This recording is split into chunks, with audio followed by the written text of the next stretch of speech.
m'appelle Hélène et dans le cadre de la Semaine européenne de la réduction des déchets, coordonnée par l'ADEME et dont l'association Happiness est partenaire, je vous propose de relever le défi de réduire vos déchets de cuisine. Comment? Tout simplement en mettant votre poubelle au régime en adoptant le compostage. Mais c'est quoi le compostage? Pour faire simple, c'est la transformation des déchets organiques en un engrais naturel, qu'on appelle plus communément le compost, par le processus de fermentation grâce à l'action des bactéries, champignons et des insectes. Composter est un geste écologique doublement bénéfique. Vous rendez à la terre ce qu'elle vous donne et vous allégez le poids de vos poubelles. Alors, on s'y met? Le compostage est une étape incontournable et un atout majeur lorsqu'on veut s'inscrire dans une démarche zéro déchet. Plus de 30% de nos déchets ménagers se trouvent dans notre poubelle de cuisine. Ça va de toutes les épluchures aux restes de repas, en passant par le marc de café, les sachets de thé, les coquilles d'œufs, les croûtes de fromage et j'en passe. Plusieurs solutions vous sont proposées. Tout d'abord, le composteur de jardin. Il peut être individuel ou collectif, au pied d'un immeuble ou sur un terrain communal. Ensuite, le composteur d'appartement ou lombricompost.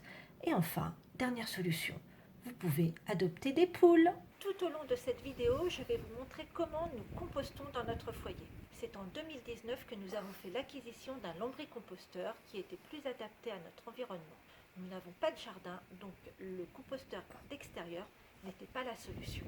Pour faciliter l'organisation, chaque compost a son bac. À la fin de votre repas, vous mettez vos déchets dans le bac qui correspond.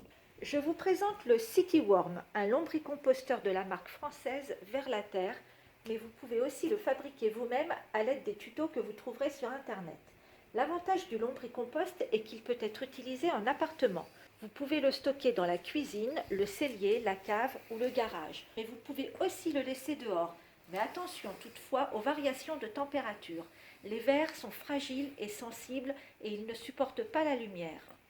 Ah oui, je ne vous ai pas dit, mais c'est grâce à toute une colonie de lombrics que vos déchets vont être valorisés.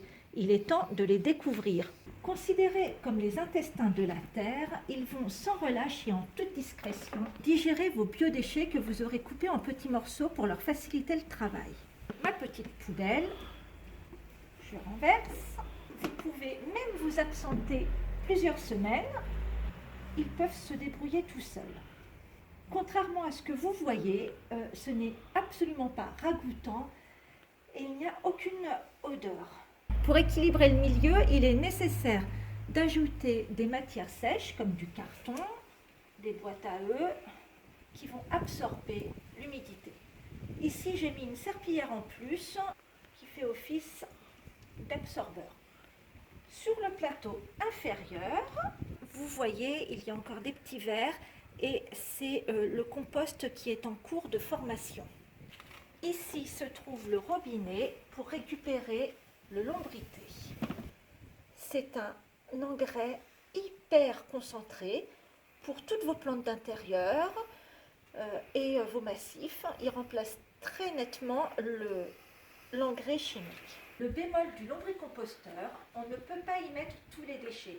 Les agrumes, les peaux d'avocat, les épluchures de pommes de terre, les oignons. Mais pas de panique, chaque problème a sa solution.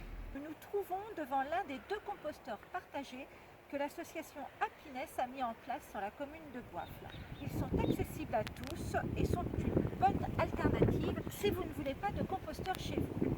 Très facile d'utilisation, vous renversez vos biodéchets dedans et vous n'avez rien d'autre à faire à part à lire les indications qui se trouvent dessus parce que nous ne pouvons pas faire n'importe quoi. Pour compléter notre démarche et recycler nos aliments provenant de protéines animales comme la viande, le fromage, qui ne peuvent être compostés, nous avons adopté des poules. Ces trois méthodes, notre poubelle de cuisine a diminué considérablement. Ça vous paraît compliqué ou contraignant? Pas du tout. Il suffit de trouver une bonne organisation et d'y aller à son rythme. En plus, si vous avez des enfants, le compostage, c'est ludique et les initier dès le plus jeune âge est une bonne chose. J'espère vous avoir donné envie de relever le défi de mettre votre poubelle au régime.